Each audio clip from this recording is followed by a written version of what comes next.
Good morning student, मैं आपका रोशन एक बार फिर से आपके बीच नए वीडियो के साथ उपस्थित हूँ। देखिए 12th में हम लोग डीसी पूरा क्लियर कर चुके हैं, तो डीसी को छोड़ करके एक नॉर्मल सा चैप्टर लेकर के आए हैं। इसका नाम क्या है? वेक्टर सदिश। 10वां नंबर चैप्टर है आपका, और यहाँ से आपको बोर्ड एग्जाम में 12 नंबर का क्वेश्चन पूछा जाएगा। 12 नंबर का क्वेश्चन पूछा जाएगा। 4 चैप्टर है, 10.1, 10.2, 10.3, 10.4। 10.1 तो इंट्रोडक्शन है, मेनली आपका चैप्टर स्टार्ट होगा 10.2 से। तो आइए आज हम लोग वेक्टर देखते हैं, सदिश क्या है इसके बारे में अच्छे से जानते हैं। हम लोग थोड़ा बहुत पहले से भी जानते हैं वेक्टर के बारे में, ऐसा नहीं कि कोई एकदम से ही नया टाइप का चैप्टर है। हम लोग फिजिक्स में इसके बारे में 11, 12 दोनों में कुछ ना कुछ पढ़े हैं, सदिश राशि, अदिश राशि। तो यहाँ सिर्फ वही चीज पढ़ना है, लेकिन मैथमेटिकल टर्म के हिसाब से, मैथ वाले टर्म के हिसाब से सारी चीजों का स्टडी करना है। तो देखिए दुनिया में सबसे पहले तो समझा गया कि राशि कहा जाता है कि राशि जब समझना हम लोग शुरू किए तब सबसे बड़ी दिक्कत होने लगी कि यहाँ पर 2 चीजें आने लगी। एक वैसी राशि आने लगी जिसमें दिशा है, दूसरी वैसी राशि है जिसमें दिशा की आवश्यकता नहीं है। जैसे हम लोग द्रव्यमान बाजार से सामान लेते हैं 10 केजी, 20 केजी, 30 केजी, तो उसके लिए हम लोग को किसी भी प्रकार की दिशा की आवश्यकता नहीं होती है। जैसे 5 केजी हमने जलेबी लेकर के आया मार्केट से, तो 5 केजी जलेबी किस दिशा से आता है ये मैटर करता ही नहीं है, तो वहां दिशा की जरूरत नहीं है। लेकिन अगर किसी से रास्ता पूछना हो कि हाँ भाई हम जहानाबाद के गांधी मैदान में आ गए हैं, अब गांधी मैदान में कहां पर किसका डेरा है, पूर्वी गांधी मैदान, पश्चिमी गांधी मैदान, दक्षिणी गांधी मैदान, तो उस हिसाब से क्या होगा कि वहां पर अगर दिशा नहीं पता होगा तो हम फलाने आदमी का डेरा नहीं जा सकते हैं, उसके घर पर नहीं पहुंच सकते। तो इस तरह से याद रखिए, फिजिक्स में राशि 2 हिस्सों में बटा, एक का नाम पड़ा सदिश और दूसरे का नाम क्या पड़ा? अदिश। तो चलिए सबसे पहले देखते हैं सदिश राशि। कहा जाता है वैसी राशि जिसमें दिशा तथा परिमाण दोनों हो उसे सदिश राशि कहते हैं। यानी इसमें दिशा भी होगा और परिणाम भी होगा, दोनों उपस्थित रहेगा तो उसको सदिश कहेंगे। अगर कोई एक होगा तो उसको सिर्फ क्या कहेंगे? अदिश कहेंगे। जैसे देख लीजिए, जैसे आपका हो गया बल, फोर्स, बल लगाना है तो इसके लिए दिशा चाहिए। जैसे भी अगर मान लीजिए कि घुस गया घर गिराने के लिए, तो उसको भी पहले पता होना चाहिए कि कौन वाला घर गिराना है, किधर वाला गिराना है, दाएं वाला गिराना है, बाएं वाला। तो जो दाया बाया हो गया वो आपका दिशा हो गया। तो याद रखिए बल एक सदिश राशि है। और दूसरी चीज है कि देखिए दुनिया में बहुत सारे ऐसे चीजें हैं जो स्पेशल केस है, उसको पहचानने के लिए दूर से ही बनाया गया कोई ना कोई चीज। जैसे पुलिस को हम लोग दूर से ही पहचान सकते हैं क्योंकि उसका अलग ड्रेस होता है। डॉक्टर को दूर से ही पहचान सकते हैं क्योंकि उसका अलग ड्रेस होता है सफेद कलर का। आर्मी को दूर से पहचान सकते हैं क्योंकि उसमें क्या होता है, उसको पहचानने के लिए उसका ड्रेस ही काफी होता है। तो उसी तरह से सदिश को भी पहचान सकते हैं, दूर से ही जाना जा सकता है इसको। और इसके लिए एक ही चीज आपको पकड़ना है, वो पकड़ना है तीर का निशान। जिस राशि में तीर का निशान लगा हुआ रहेगा समझिए उस सदिश राशि है। जिस राशि में कैप लगा रहेगा, इसको पढ़ते हैं कैप हम लोग, CAP कैप, इसको कैप अगर लगा हुआ रहे या तीर का निशान लगा रहे तो उस सब राशि को हम लोग क्या समझेंगे? सदिश राशि समझते हैं। तो आइए इसकी परिभाषा की बात करते हैं। तो सबसे पहले सदिश लिख करके डैश लगाइए, आप लोग सदिश लिख करके डैश लगाइए। लिखिए वैसी राशि जिसमें दिशा तथा परिमाण दोनों हो, वैसी राशि जिसमें दिशा तथा परिमाण दोनों हो उसे सदिश राशि कहते हैं। वैसी राशि जिसमें दिशा तथा परिमाण दोनों हो उसे सदिश राशि कहते हैं। चलिए एक और परिभाषा लिखिए अथवा करके, थोड़ा स्टैंडर्ड टाइप का है, थोड़ा बढ़िया परिभाषा है। एक और लिखिए वैसी राशि जिसमें दिशा तथा परिमाण दोनों हो, वैसी राशि जिसमें दिशा तथा परिमाण दोनों हो तथा जिसे बीज गणित के नियमों के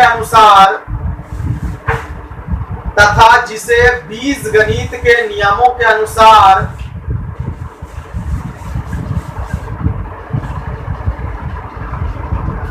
बीजगणित के नियमों के अनुसार क्रियाएं की जा सकती हो क्रियाएं की जा सकती हो उसे सदिश राशि कहते हैं, उसे सदिश राशि कहते हैं। जैसे देखिए ए लिखें, ए एक सदिश राशि है, लेकिन अगर इसके ऊपर तीर लग गया तो ये सदिश राशि हो गया।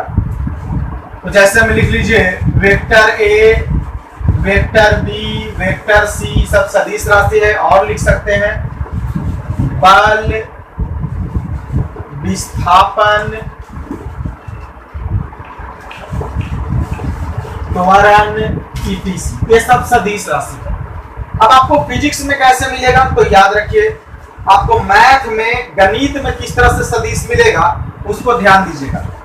जैसे यहाँ पर ये आपका है, हम लोग पढ़े हैं कि अक्ष 3 होता है, एक्स एक्सिस, वाई एक्सिस और तीसरा क्या हो गया जेड एक्सिस। ये है आपका मूल बिंदु, मूल बिंदु के निर्देशांक 0 0 क्या होता है 0।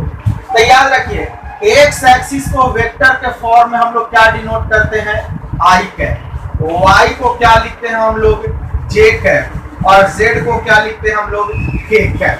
ये सब पहचानने का तरीका है। तो आपको मैथमेटिकल टर्म में इस तरह से मिलेगा कि वेक्टर ए बराबर 3i plus 2z plus 4k, vector C बराबर 2i माइनस 8k, ऐसा भी रह सकता है। तो वेक्टर डी बराबर 1/2i plus 1/3j minus 1/4k। तो पिक्चर बनाइए और टोटल चीज को लिखिए, पिक्चर के नीचे सब जगह दर्शा दीजिएगा, आई कैप, जे कैप, के कैप, ये सब चीजों को लिख लीजिएगा।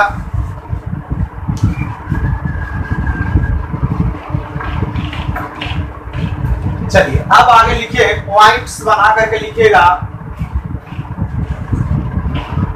लिखिएगा सदिश राशि में,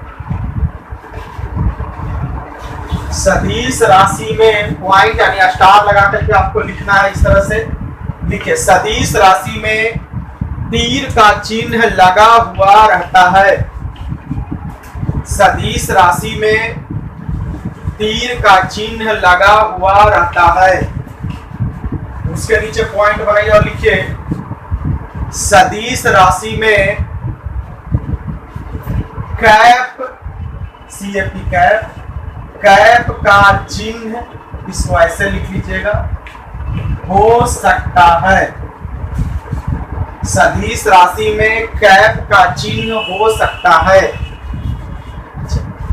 उसके नीचे पॉइंट बनाइए, लिखिए सदिश राशि, सदिश राशि बीजगणित के नियमों का, सदिश राशि बीजगणित के नियमों का पालन करते हैं, सदिश राशि बीजगणित के नियमों का पालन करते हैं। सदिश राशि बीजगणित के नियमों का पालन करते हैं।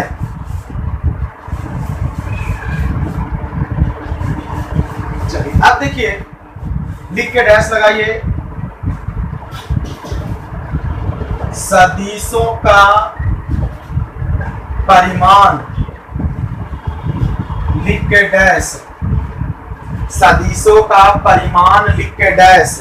और देखिए एक विशेष अनुरोध है, ये चैप्टर आसान है, 10 और 11 दोनों से मिला करके आपको 25 से 30 नंबर का क्वेश्चन आता है। और ये चैप्टर थोड़ा इजी है पढ़ने में, इसलिए इसको स्टार्ट कर रहे हैं कैलकुलस को बीच में ड्रॉप करके, कि कैलकुलस को बाद में पढ़ाया जाएगा, क्योंकि वहां से टफ हो जाता है कैलकुलस और ऑडियो वीडियो के माध्यम से समझाना बड़ा मुश्किल हो जाएगा कहीं कहीं।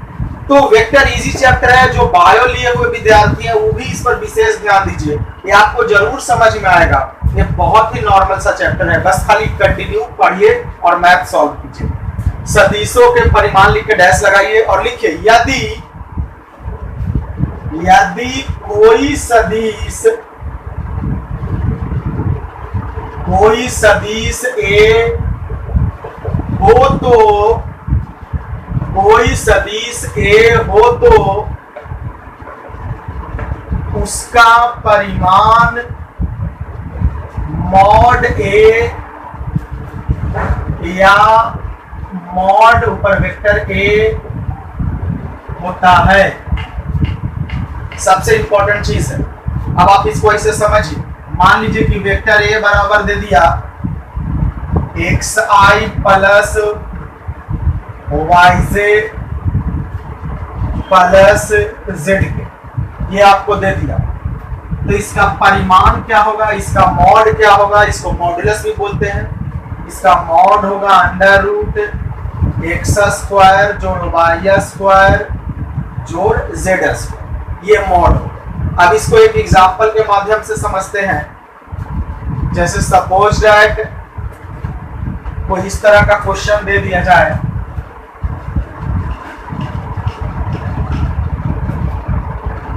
वेक्टर ए बराबर 3i plus 2j plus 4k।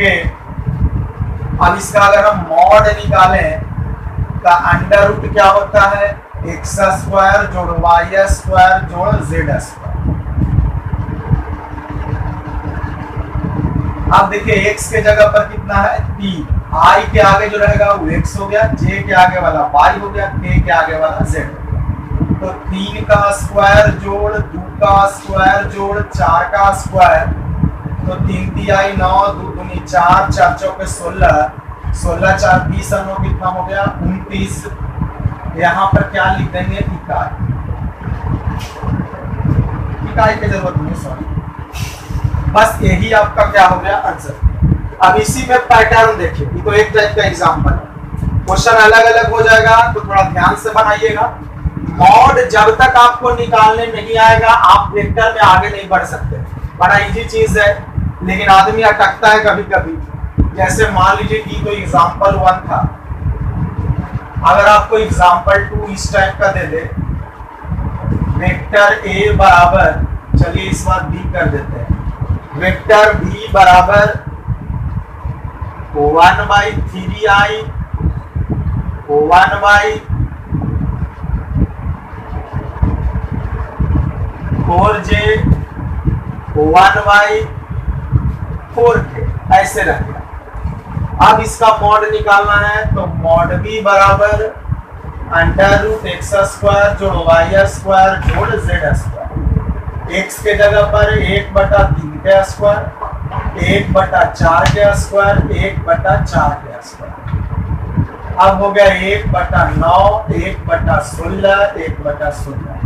LCM देख लीजिए, 16 9 का एलसीएम डायरेक्ट गुना ही हो जाएगा, तो 16 9 का एलसीएम जो भी है वो पूरा निकालिए। क्या आता है डिटेल से आप निकाल भी सकते हैं, अगर डायरेक्ट आता है तो डायरेक्ट भी बना सकते हैं। तो 9 8 8 फिर 2 से हो गया कितना 4 4, फिर 2 से हो गया 9 2 2, फिर 2 से हो गया 9 1 1। अब तो लगेगा नहीं तो 2 दूनी 4 दूनी 8 दूनी 16 और 16 नंबर 44, यानी 100 कितना हो गया 44 एलसीएम हो जाएगा।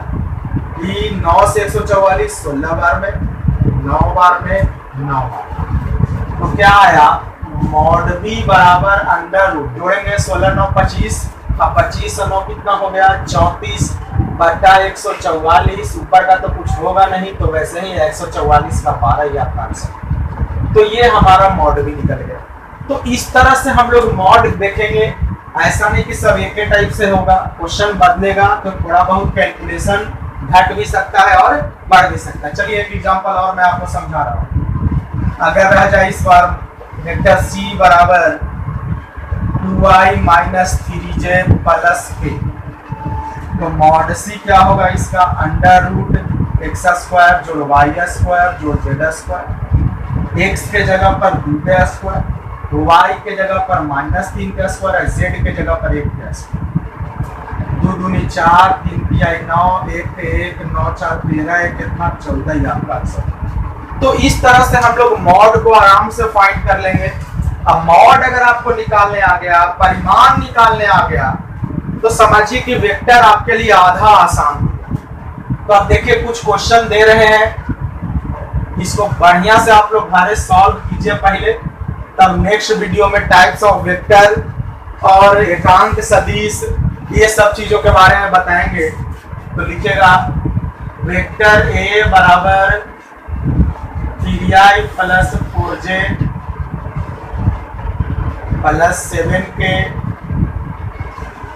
b बराबर 2y plus 5z plus 3k, c बराबर 8i plus 2j plus 4k।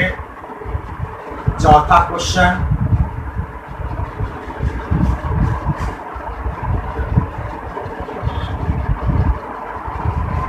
पांचवा,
चलिए 13 क्वेश्चन आप लोग घर से बढ़िया से सॉल्व कर लीजिएगा।